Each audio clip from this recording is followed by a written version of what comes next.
I'm excited to introduce you today to Jo Murto and her woodworking studio.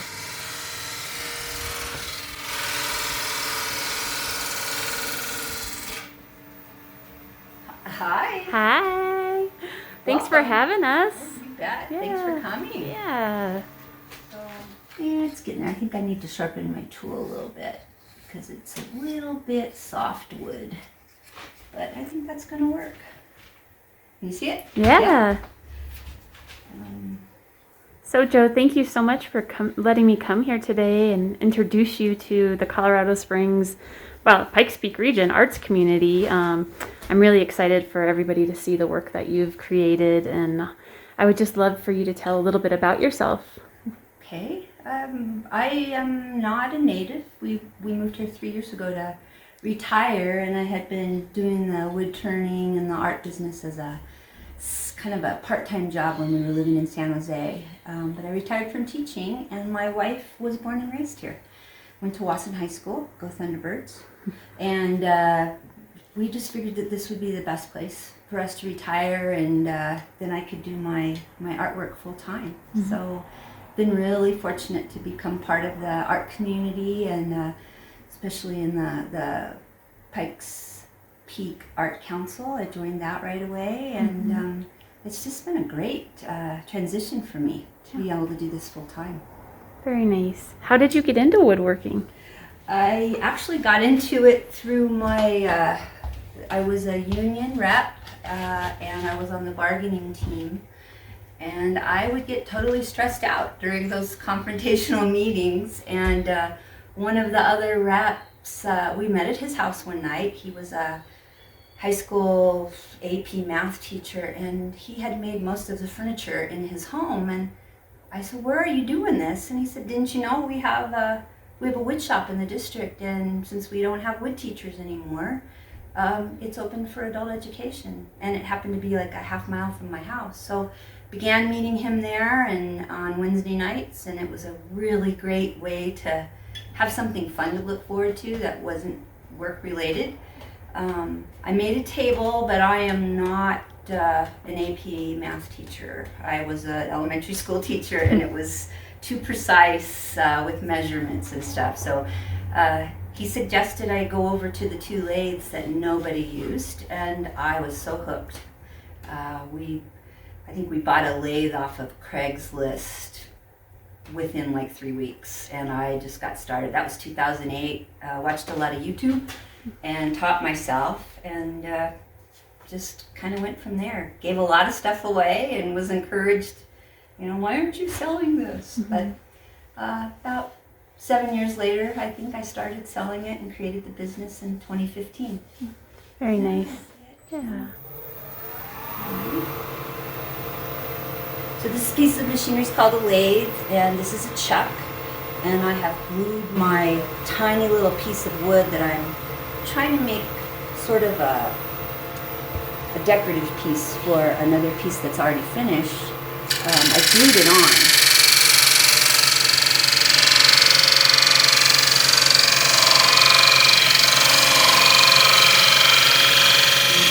I think I need to sharpen my tool.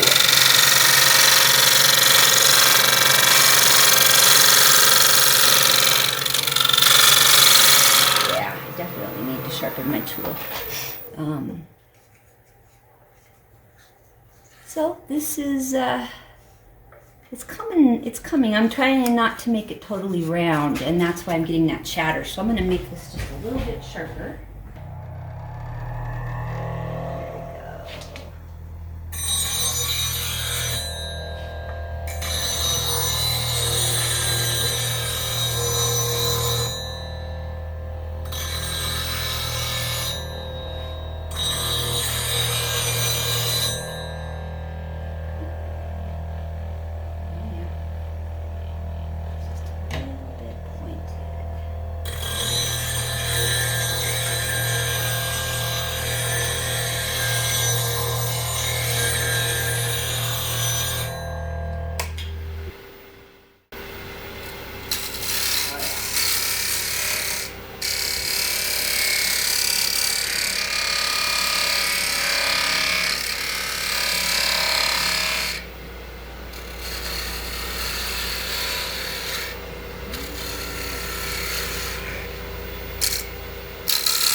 little sandpaper, and I think it's good to go.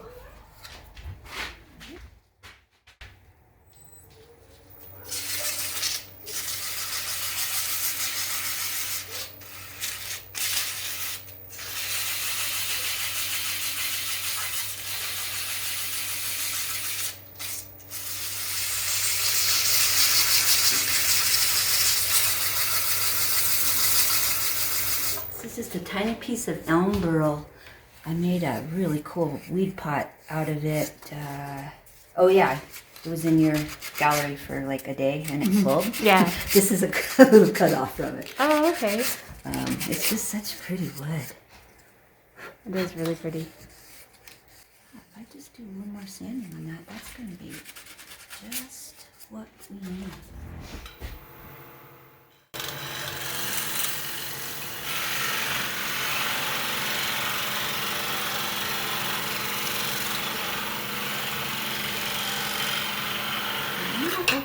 Ta-da! Got it. Yeah. Oh, it didn't even break. All right.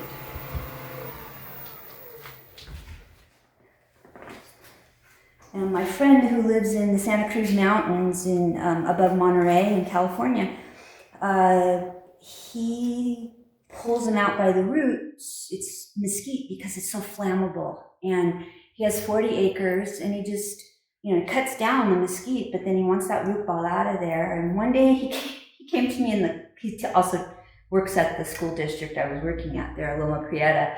And he said, "Hey, could you do anything with these?"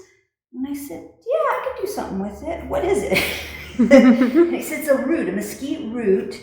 And I have a front loader full of them, like a yard."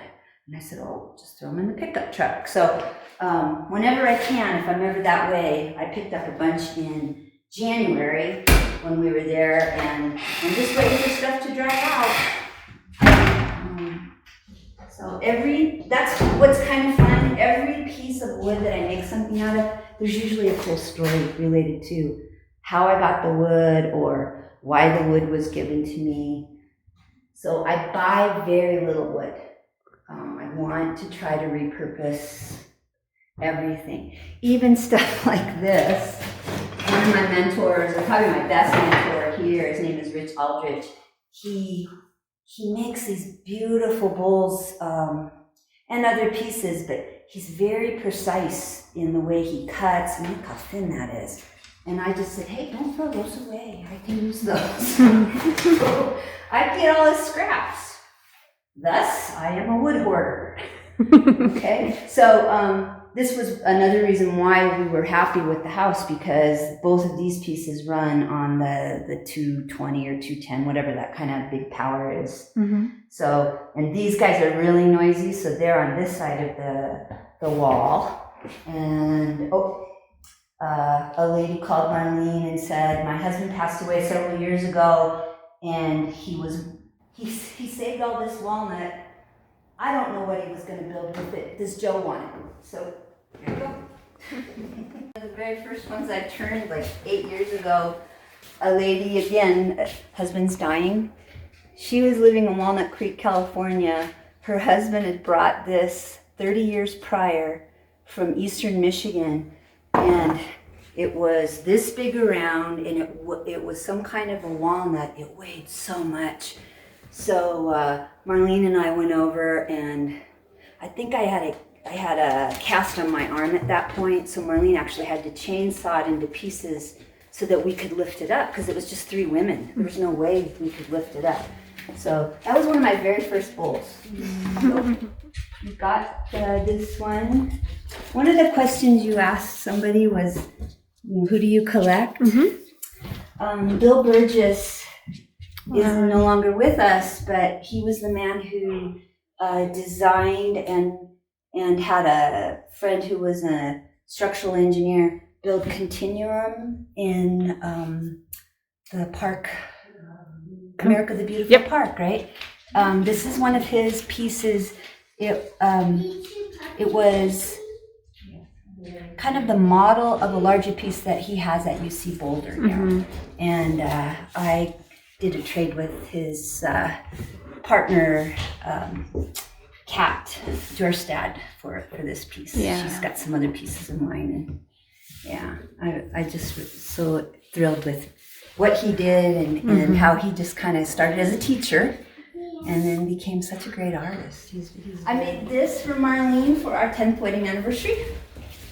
Oh, that's beautiful. Thank you. Our dear friend Chris Beyer passed away, and because of coronavirus, we haven't been able to have, a public memorial service for her.